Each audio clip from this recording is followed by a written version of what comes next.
No niin, päiväoppilaat. Tänään me menisimme luokkaretkelle.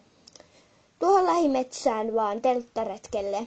Ei saatu niin paljon rahaa tänä vuonna, mutta ketkä tuntee tuon metsän? Minä tunnen. Selvä, tunteeko muut? Ei. Selvä, siellä on sitten, ollaan sitten yö ja niin. Käykö teille tämä luokkaretkiehdotus? Joo, mulle ainakin. Niin mullekin. Niin mullekin. Sama täällä. Selvä, sitten voidaankin kohta jo lähteä sinne. Vihdoinkin me ollaan metsässä perillä, Emma. Ehkä meidän pitäisi mennä sinne leiripaikalle, kai se on taas ihan lähellä.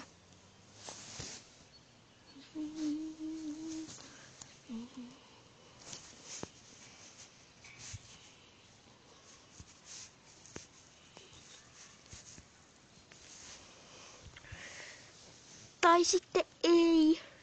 Sitten pitäisi vielä mennä vaan tää silta. Me ollaan melkein jo lopussa. Mennään vaan eteenpäin. No niin, ihan pikkusen vielä.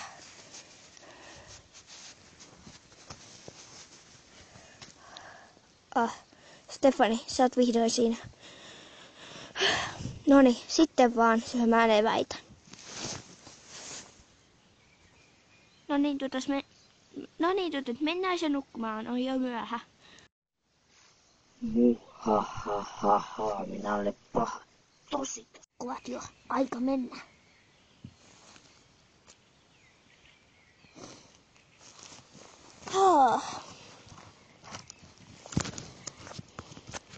Missäköhän Ope on? Sitä ei näy.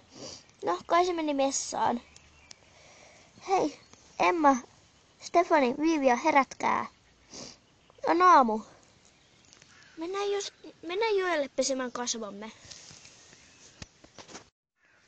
Keitä olette kaunokaiset? Mitä etsitte? Ha. Kuulitteko tekin toi? Keitä olette oikeesti? kaunokaiset? Mitä etsitte? Varmaan se paha Pelle, josta se kaveri puhukin. Keitä? En pakko löytää se paha tyyppi. Se ei ollut tuolla joellakaan se opettaja. Se on varmaan vanginnut se paha tyyppi, joka puhuu meille. Mutta mä en tiedä, missä se on. Mennään etsimään. Ai minuako etsitte?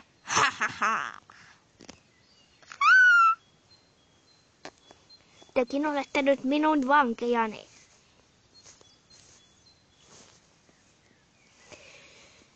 Ja minä menen vapauttamaan kyllä opettajaa, mutta hän ei saa minua, ei kun teitä siis, tuosta irti.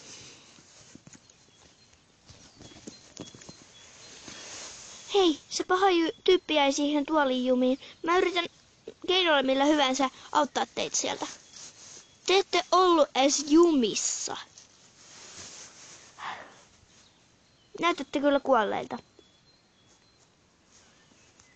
He ovat kuolleita. Pitää ilmoittaa heidän äiteille. Nyt he ovat siinä, kuolleina. Minä suren yhä. Anteeksi vaan, mutta me ei olla kuolleita. Me vaan pyörryttiin, kun me oltiin niin peloissaan. Jep. Todellakin.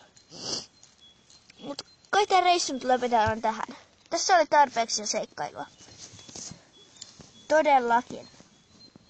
Oho, mun hiukset lähti. Siinä oli vielä enemmän seikkailua. Kiitos kun katsoit videon. Moikka!